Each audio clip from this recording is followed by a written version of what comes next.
if you've seen previous videos, you should already have assemblies that look similar to this and this. So I'm not going to bother covering them. Also, you already know how to adjust the length of this chain, so similarly, not going to cover that. Alright, let's start. So, first, place your base kit metal like so. Make sure that your overlaps are consistent so that you don't end up with a spiral of sorts. You want to make sure that whatever metals you have on top are consistent. So you'll notice I have the front and back on top and the left and right on the bottom. Just make sure you do that in the future. Now we're going to assemble this and make our four bore. These are nylon lock nuts. Krebs nuts work just as well. They're the ones with the flange on the bottom.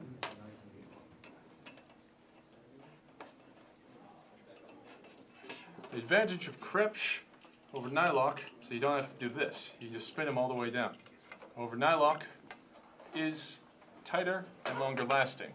So, as always, it's a trade-off, as with everything in engineering. Come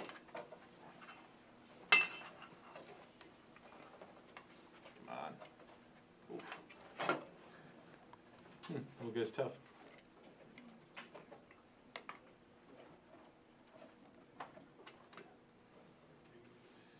Yeah, that's the problem with Nylock. If you do actually end up having to struggle with it, just power through. It's just plastic on the inside, so really all you're doing is forcing it. It's metal, it doesn't care.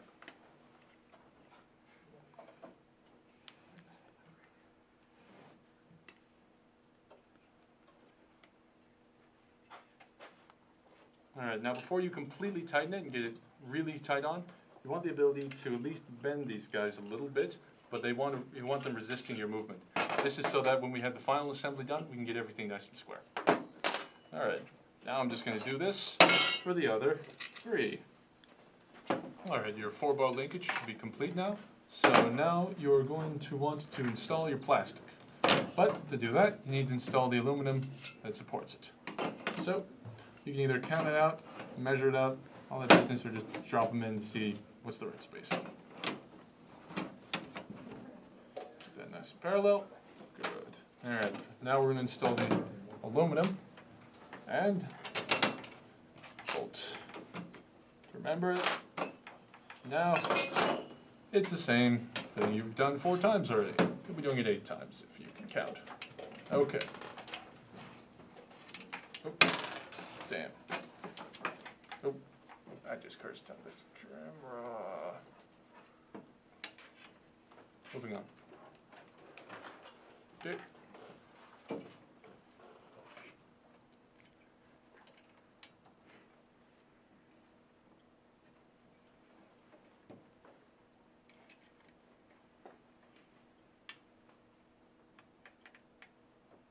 Alright, now, okay, so you've finished the inner bars of your parallel bars, so now you're going to mount your plastic. Okay, you'll notice that your plastic is not symmetric about this axis. There are these 2 big holes right here. These holes are meant to go with these fellows here. These are your casters. They hold the weight of the robot in the front of the robot. So now we're going to install them. Okay, you're going to install them just short, like so. Okay. And mirror that on the opposite side. Like so. Now, you're actually only going to do 1, so I'm just going to pull that guy out. Now, continue bolting.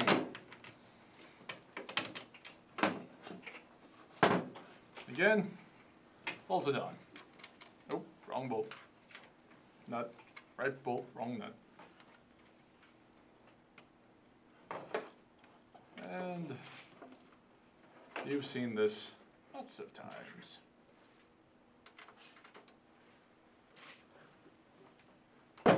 So you've now installed this. You've probably put these bolts on. I would definitely recommend it. However, it's not entirely necessary. All right, now it's time for the second piece of plastic. All right, if you put the bolts on, this should be a perfectly snug fit. So squeeze it in. Perfect. All right. Now, typically, you would have these 2 1/4-inch holes on this bottom half. In essence, you would have this piece flipped. However, for the sake of demonstration, we have put these bolts here so that we can mount the older motor mounts. They are an outdated design and will normally they will normally mount to these two holes here. Small technicality, it really shouldn't be that large of a difference. Alright, now I'm going to do the exact same thing I did for the last one. Put all 4 bolts on and bolt them on.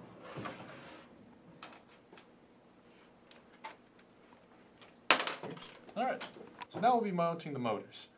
This is not how you normally be mounting them. When you have your own kit, there'll be 2 to 4 bolts, depending on the final design, and they will be going into these holes along the edge here, as well as these holes back here. However, for this time, I've flipped the board and played with a few bolts, and we're just going to mount these just so it looks nice. So, it's a quick jump cut, and you can see it afterwards. Alright, you've now mounted your motors on. You finished that. Now you're going to be mounting the wheel assembly. Alright, simply place them like so, and leave them there. Just kidding.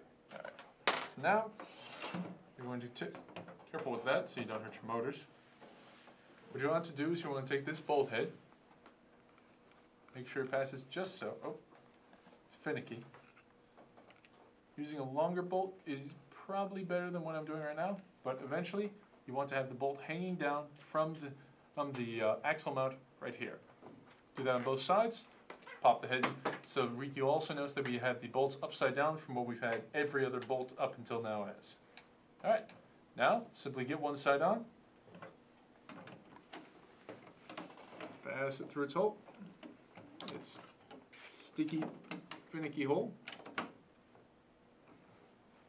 Now, take your bolts and using an Allen key on the opposite side, or a hex key, whatever you want to call it, push down, pinch it between your 2 fingers, and push down. So that way you can ensure that the bolt sticks through. This guy was a bit stuck, so he's now falling out through his own accord. Alright, you also notice I have the motor turned away. This is simply because we're using the motors as props. They'll just sit there and just take up space for now. Really, everything will work out much more nicely in the future. Everything's just a little bit off right now. Still working on it.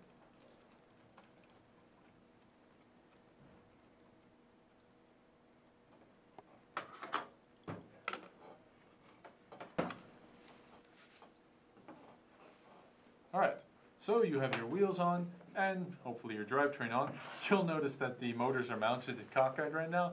It's just because they're not right. They're old motor mounts. In the future, this will all be very different. However, I would recommend following steps generally. This is mostly to give you an impression of about where the motors go. This is not what it's actually going to be like. Alright, now moving on. What we have next are the casters. We have our drivetrain on our robot. However, we lack casters. These are what's supported in the front. So, continue on. Simply place them through the holes, that right there. This is the importance about the 1/4-inch hole and its placement. If you don't do this, it simply doesn't fit.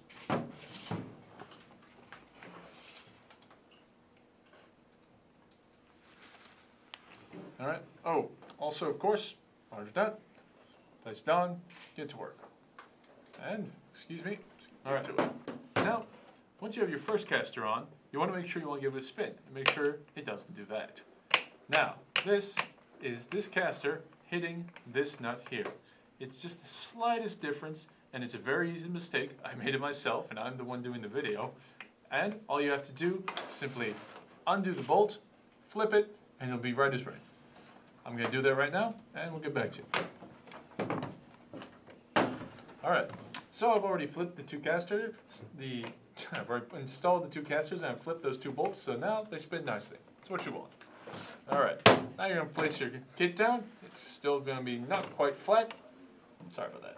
Alright, so you're nearing the end. You are so close you can taste it. Alright, now, there is one more step to make. The standoffs. They will look almost identical to this, although the aluminum will be a lot thinner. Again, whole part. Still being produced. Alright, so place them like so, and place a bolt through. I'll put a bolt in first. And squeeze it in.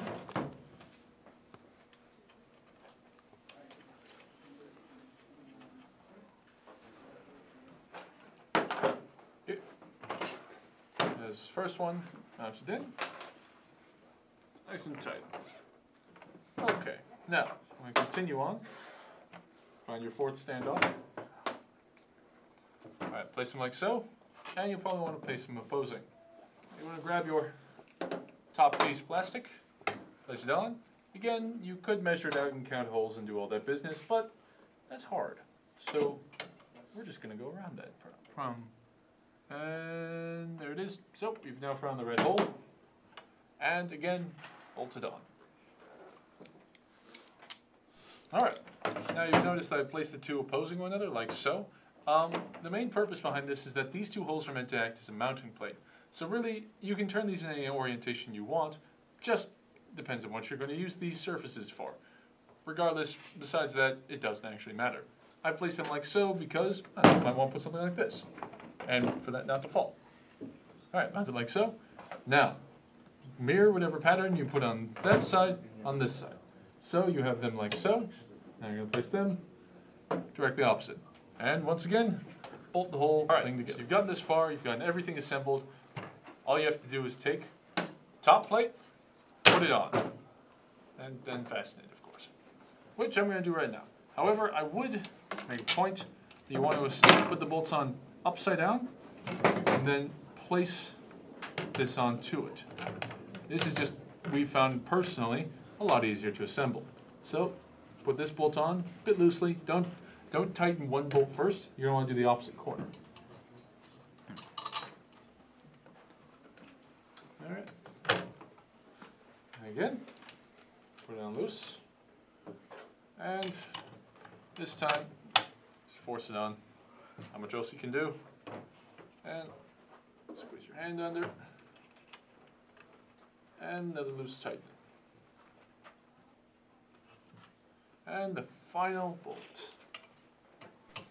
Alright, and here you have your finished final robot. Everything's on, base plate's on, lift it up, don't hit it that much please. Alright, now the motors will be different, the final build, but this is effectively what you will be getting. Alright, very strong, very durable, and very built. That's all.